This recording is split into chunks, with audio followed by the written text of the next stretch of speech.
Good afternoon, Dorothy Lynn Silver. Identification number 9066810492. Very good. Processing can be a bit overwhelming if you've never traveled between colonies before, but focus on the sound of my voice and proceed through the open doors in front of you. Yes, that's it. I'll guide you through the steps which follow, and before you know it, you'll be inside Colony 1184, or the Dolphin. What? No, nothing to do with water. Well, there actually is a simulated waterfront within the dome, but the name is more to give an identity for colonists to rally around and to give direction to the internal decor. May I have you blow into the tube in the far wall? Yes, like that. Thank you. The doors to the next chamber should be open now. Please proceed. There's not much to set us apart from the other colonies, except we've produced an unusually high percentage of the erratics crucial to my line of work. You're not familiar? Surely you're joking. Their mothers are all over TV these days because of the lawsuits. You've really never seen? You're serious? Well, there's a ways to go yet before you're cleared for entry. I may as well fill you in. Erratics are savants, essentially, of two specific types vital to colony security. The first, Type 1, specialize in detecting what's out of place. You know those tiresome picture puzzles on the brochures that you find on the train? Spot 10 differences between these two pictures. They'd solve that instantly. But they further specialize in applying this skill to human beings. Yes, I know, the decor in here is so drab. Grey walls, grey furniture, grey console. Well, you can't see it, but it's the same as the rest. That's government architecture for you. It wouldn't weigh me down, except our uniforms are all the same drab grey. They tell us it's so nothing distracts the erratics from their work. Oh, yes, the erratics. Type 1 specializes in... what's the term? Uncanny Valley. When something is very close to human, but not quite. Except so slightly that no normal person could detect it. Alright, now I'm going to ask you to please undress and agree to be photographed. These pictures will be deleted after processing and not shared outside of this building. Very good. I do apologize, but you must misunderstand what's at stake. So much was sacrificed to establish these precious pockets of immunity, and only one must get by our defenses too. What do you mean one what? Now you're pulling my leg, I'm sure of it.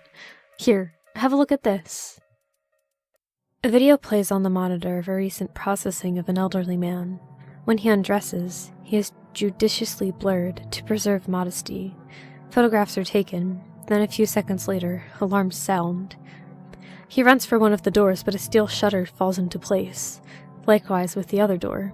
He writhes, shrieks, and cockroaches begin to pour from his mouth.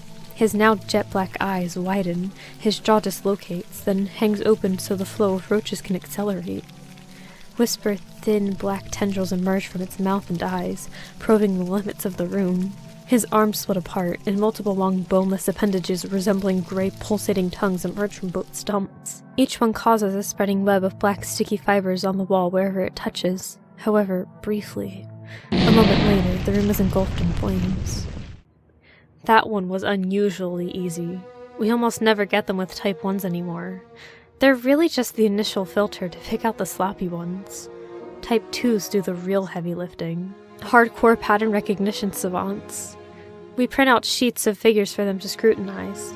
Page after page of fine measurements of every biometric for each visitor. Height, weight, age, hair color, eye color, average hair length, skin pigmentation, frequency of moles, individual fingernail lengths, distribution of fine hair on the skin.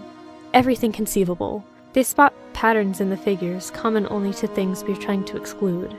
Try as they might, it seems like they can't help but build them that way, and Type 2s always catch them. Well, almost always.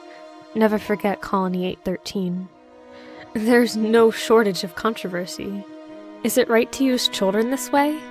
Subjecting their developing brains to several years of zero-error merge and condensed pattern recognition undoubtedly burns them out. But they're well taken care of after that, and decorated as heroes of humanity. Real humanity. Which was almost lost forever until the erratics were discovered. permitting us to build a future for our kind atop the smoldering bones of our imitators. Even the children? It's a classic rookie question. Even I asked it back when I started. That's when this department was mostly concerned with disposing of the things from Colony 813. All the near-perfect replicas of the former colonists, and a testament to why we are so intensely vigilant. It's useless to tell the recruits, don't be fooled, those aren't real children. Unless they're an erratic, they can't tell. Those damned things really know how to tug at our heartstrings. They'll do anything to get inside. But look at me now! Not to toot my own horn, but I'd say I've gotten the hang of it. Mr. Peterson assigned me to personally toggle the switch all day, every day for a week, incinerating chamber after chamber of them. Oh, please, let us out of here! I have a family inside who will vouch for me. Oh, I don't want to hear it. Into the fire with you! It's that easy. No thought is the key. Just don't think about it. Hesitation is the seed of dereliction. Don't plant that seed and nothing will grow. Look the other way when you incinerate them if you must, I was told. By the third day, I enjoyed watching. I'm sure there's a false positive here and there, but it's a small price to pay. Better too careful than too lax. If you've ever seen pictures of the surface outside the colonies, you already know why we can't afford to let even one inside. Which brings us to the culmination of your processing. You passed Type 1 evaluation. Congratulations! However, you failed Type 2. Additionally, it seems you already have a Miss Dorothy Lynn Silver with your identification number. Goodbye.